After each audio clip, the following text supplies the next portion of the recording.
Today, we're making a shoebox. Now I know that doesn't sound like the most exciting project to be doing, but it's gonna be the best shoebox in the world.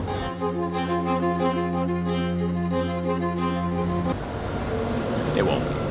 But it's gonna be the best shoebox I've ever made because I've never made a shoebox before, and I've got some pretty cool ideas for it. I mean, the shoes are pretty cool, so we gotta match that. So let's get into it. All right, so here's the story with this one. Initially, I was gonna make a shoebox for this guy. He makes some of the best shoes on the internet. Go check him out. And if you know his work, this shoebox was gonna be for someone pretty big. That unfortunately fell through, but I still wanted to make a shoebox. And luckily, I found someone who was willing to let me do a custom shoebox. They had some pretty cool shoes. It helped that I was doing it for free. I also had this piece of curly maple. I had been holding on to it for years at this point. It wasn't very big, honestly too small to really make anything out of except maybe like, you know, a guitar fretboard or something like that. But I figured I could cut it up into veneers, and keeping with this same idea of using what I have on hand, I decided to make the box out of plywood. All I had was 3/4 inch thick plywood. So I'm milling 3/4 inch thick plywood down to a 1/2 inch thick. We're off to a wild start so far.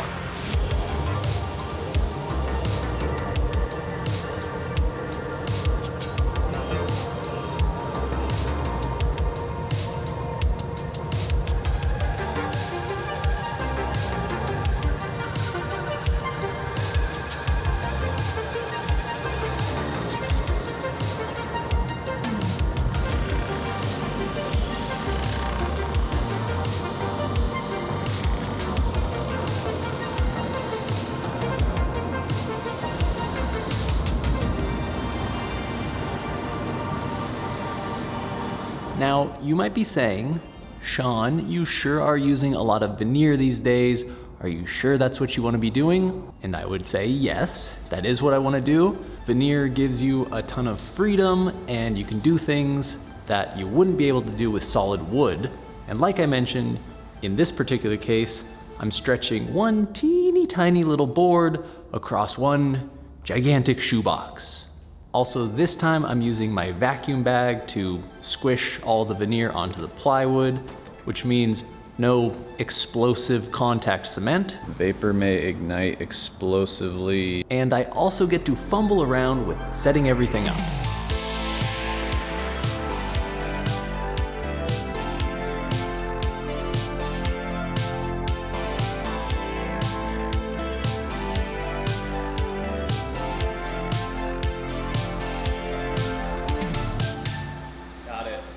All right, well that is never not a pain in the ass, but it's time to apply this veneer, and I've applied veneer in just about every way you can. Contact cement, wood glue, epoxy, PSA veneer. Am I missing any? And honestly, I don't really have a preference. It just comes down to the specific situation. Which method is best for a given situation, kind of depends. But because all of my parts are small and flat, this time I'm using epoxy, and my vacuum bag kind of just makes the most sense and just kind of limits the chances for messing things up. But I guess we'll see.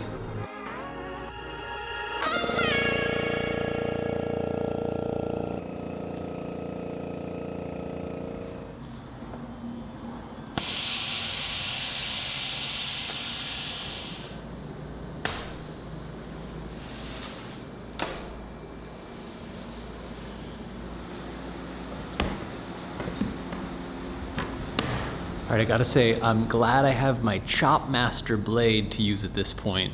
Lots of teeth means clean cut.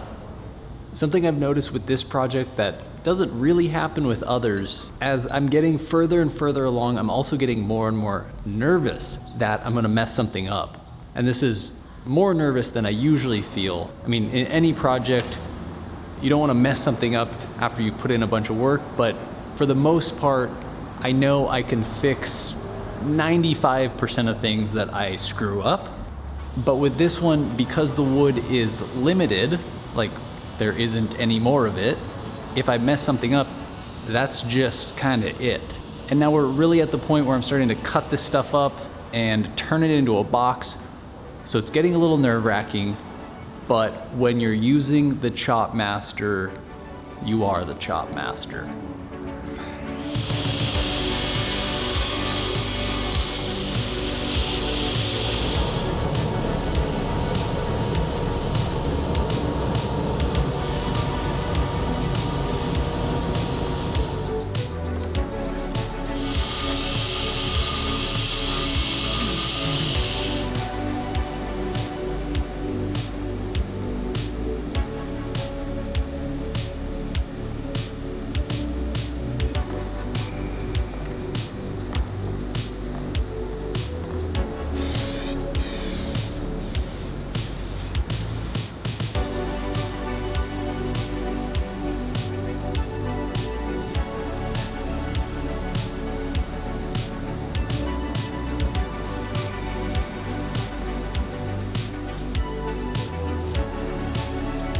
Okay, I know I've been talking a lot about being nervous about this project, but things are actually looking pretty good right now, and I'm feeling good.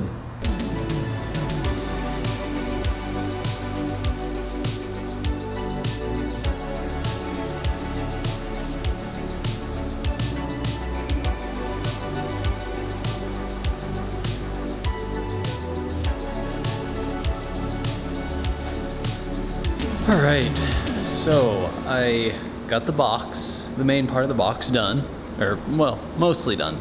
I got the bottom, got a little yellow fabric for a little schnaz, and the edges turned out so good. But now I'm gonna go to work on the lid.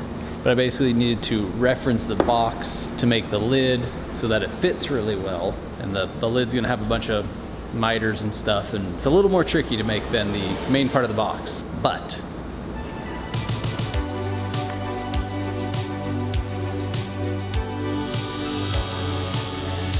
I gotta say, I'm actually really enjoying this project so far. It's fun to work on something a little bit smaller, even though I'm overcomplicating it as usual. But it's cool because it's one of those projects you can kind of enter at any skill level. I'm still doing stuff that's challenging to me, but you could just as easily make a box that looks pretty similar as a beginner or with limited tools. So that being said, here's my segue. If you're someone that wants to get started in woodworking, or if you consider yourself a beginner woodworker, we're working on a brand new beginner woodworking online course, and we're pretty sure this is gonna be the best beginner course out there. We're still putting it all together, but I wanted you guys to be the first to know about it. So if this sounds like something you'd be interested in, I'll put a link in the description to sign up for an email list, and you'll be the first to know all the details as we get closer to releasing this thing.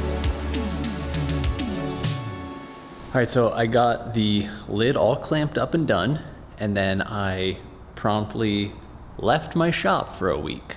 And when I came back, the lid was completely ruined. I'm just kidding. Everything was fine, and the lid is looking awesome. Kind of looks like a shoebox.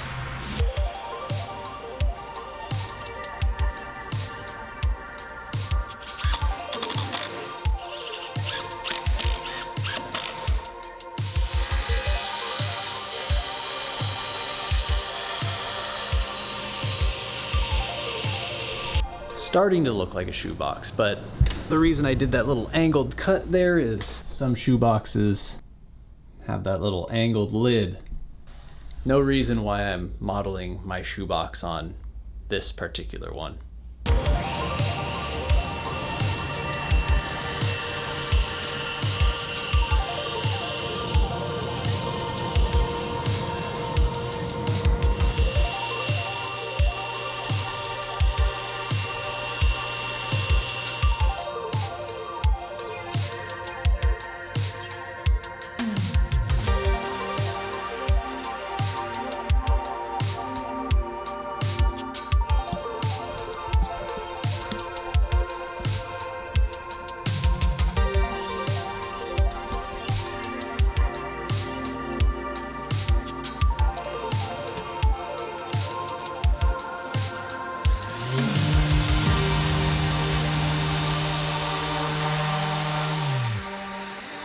All right, so just like that, in no time we turned plywood into solid wood. And this turned out awesome. All right, so I'm using these Russo hinges. They're fancy and kind of expensive for how small they are. But first time I'm using them, so let's see how it goes.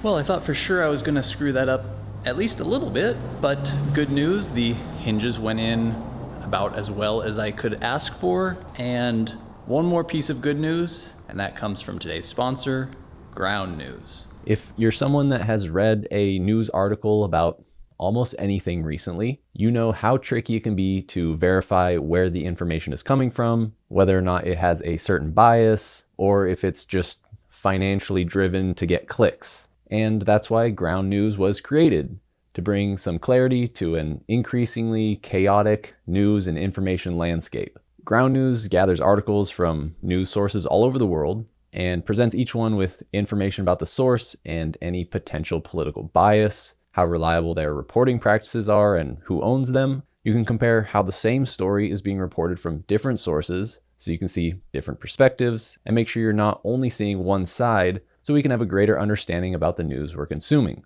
And everything is backed by ratings from 3 independent news monitoring organizations. Here's a story about the recent hurricane, which is being reported by 326 sources. We can scroll down and see all of the articles about this topic from the left, center, and right, as well as the bias distribution, which shows it's mostly being reported by the center and left, and we can see the factuality and ownership of these sources as well. All of which allows us to more easily get a clear picture about the news we're reading, which I think is a pretty good thing. So go to ground.news/Sean Boyd to give it a try. If you sign up through my link, you'll get 40% off the Vantage plan, which is what I've been using to get access to all of the features. Ground News is doing some pretty important work, so go check them out if you're interested. All right, so this is the part that I'm probably most excited for. We're gonna be adding some cool details to the box that match the shoe. So I've got some neon pigments that I'm gonna be mixing into some resin to make basically like just little strips, little accent strips that are gonna go around the box.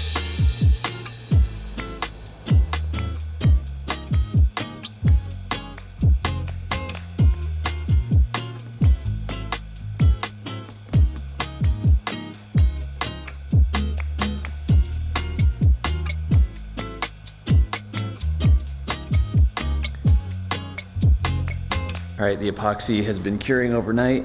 Check out how good it looks. It's so neon, I love it.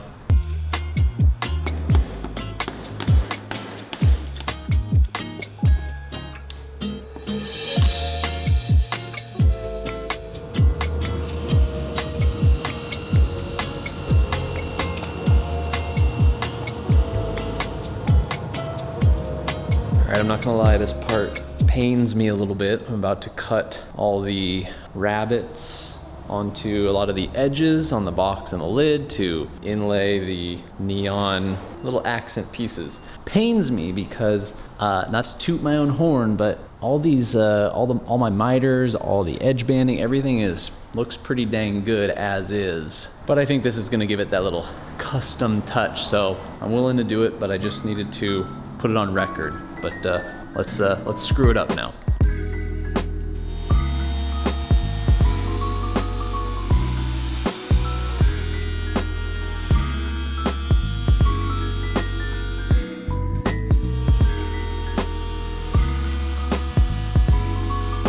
All right, just being fully transparent, not all my miters were absolutely perfect, so I am kind of glad I'm doing this.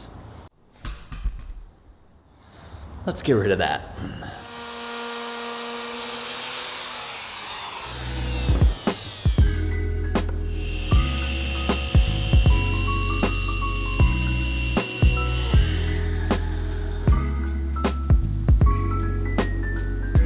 All right, it's getting a little bit tricky. As you have seen, we're on the lid, and the lid has some angles, some really small areas. Right now, I'm working on that little transition. So yeah, you'd think with something as simple as a shoebox, I wouldn't necessarily have to make a 3D model, but because I 3D model everything, I did, and honestly, in this situation, it's actually come in really handy. I use Fusion for everything, and you can see here I'm able to kind of get an idea about all this geometry before I actually do it. So even with stuff that's pretty basic, having the 3D model is extremely helpful.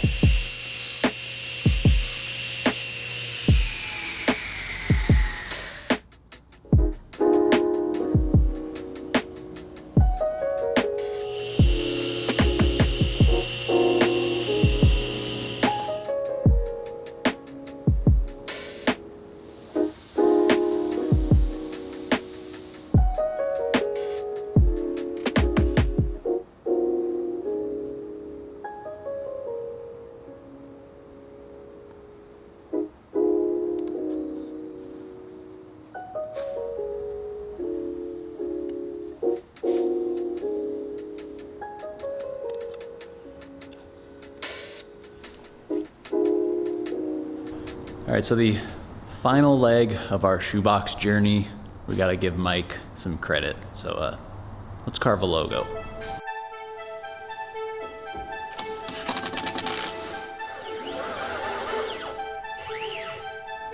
All right, cross our fingers.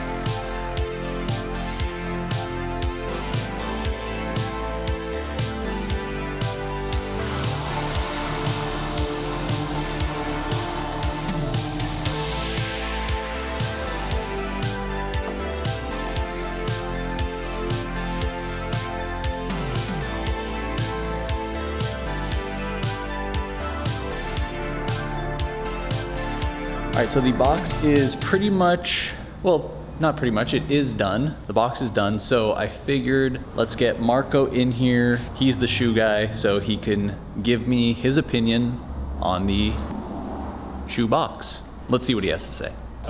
Full honest opinion, but if you don't like it, I'm gonna edit it out. Oh, okay, it's right there. Oh, wow. Can I touch it? Yeah. Okay. Check it out. Okay, I like it. Oh, it's a lot cleaner than the picture you sent me. In the picture, it was not as impressive. No, honestly. It's a lot more impressive in real life. What is this? Those are the shoes. Oh, so you made them to match this? Yeah. Okay. I was wondering about the colors. I was thinking, I like the colors, but I wonder why. It opens really nicely though. This is nice. It feels solid. It feels like really solid. It's all... So this is not for me? I actually, you're gonna have to make my next one. So the only thing like I wish was different is like you can see it's like a little bit, you can kind of see through it a little bit. I feel like that's a little cooler though. This was on purpose. Yeah, that's what you gotta say. Having mistakes. Thanks, I think it'll look cool also if you put the shoes like, I know the shoes are made to be inside of it, but if they're like next to it, it kind of looks cooler with the shoes on there. Yeah. The first thing I thought when I saw the photos, interesting color but it looks cool. I was definitely confused. all right. It'd be cool though if I made a pair of custom shoes. And you matched the colors. That was kind of my thought, was like, that was kind of my, in the future. I know. Some ones coming up. Hell yeah. It'd be nice. I like it a lot. All right. What do you think about it? Is it like what you wanted when you made it? Yeah, I think so. I rated what do you want? What do you rate? What would I rate the box? What's the scale? Just, do you love it? Yeah. Good. Yeah. It just looks like super professional. Yeah. It feels like I could just like not throw it, but like I feel like if I threw it, we can test it. Yeah, you want to give it a toss? I feel like if I threw it, it'd be fine. You know? I like it. Well, hell yeah. Sweet. Good job. Thanks, man. Next one's for me, right? Yeah. All right. Okay, good. I All like right. it.